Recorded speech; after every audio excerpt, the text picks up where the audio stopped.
Hi guys. So I recently heard one of Nigeria's finest young economists talk about how food was the biggest problem we're facing in Nigeria. Of course, from an inflationary standpoint, right? But really, that's the biggest problem Nigeria is currently facing in terms of the economy. It's inflation. And I saw somebody tweet about it today that if we can solve food, we've solved a lot of problems. And I just really thought about that. Indeed, food right now is 50% Nigeria's problem. And I'm talking about rice, beans, gari, milk, meat, for real. Now, the inflation basket, this is how they measure inflation in Nigeria, comprises about 50% of food. Now, most of which is locally produced.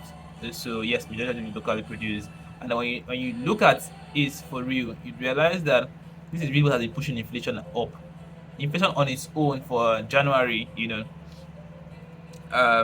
you remove food, I think it's about 23%. Already is high, quite all right. But don't forget about that food affects every other thing because people have to buy food. So if I'm doing another job, probably I'm an entertainer, and my food price is going up, I'm also increasing my own fees. So as at least at least to ensure that I can still feed myself, right? But again, minus food, inflation in January was about 23%. By the time you add food, it's about 30%. Food alone is about 35%. If you remove imported food, local food alone is over 35%. It just really shows where the problem is. And now we're having a CBN that's trying to tackle inflation using normal monetary tools. It's activity without progress for real. It's a case of you just have to do something, right? You can't just be moping around, and I understand, but for real, you can't solve it.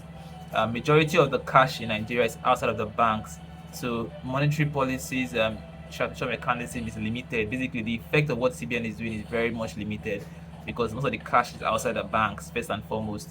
Any little opportunity, those cash will still chase FX, and once FX goes up, every other thing goes up because the country is heavily FX or import dependent in terms of so many other things that make everything flow, right? And now, second thing is that which for me should be the first and the main thing, that food supply is dropping every day. Food supply is not matching up demand at all. Terrorism is taking a huge toll, and despite the fact that defense budget is going up, insecurity is still everywhere. And people cannot produce food at scale, especially if they're not really large companies. If they cannot solve for security, I mean, it will be a lot of cost for telling every mid-sized farmer to have like proper, defense tier security for their farm. It doesn't make any sense. I mean, imagine going to your workplace and then there's like heavy security everywhere. It's not sustainable, right?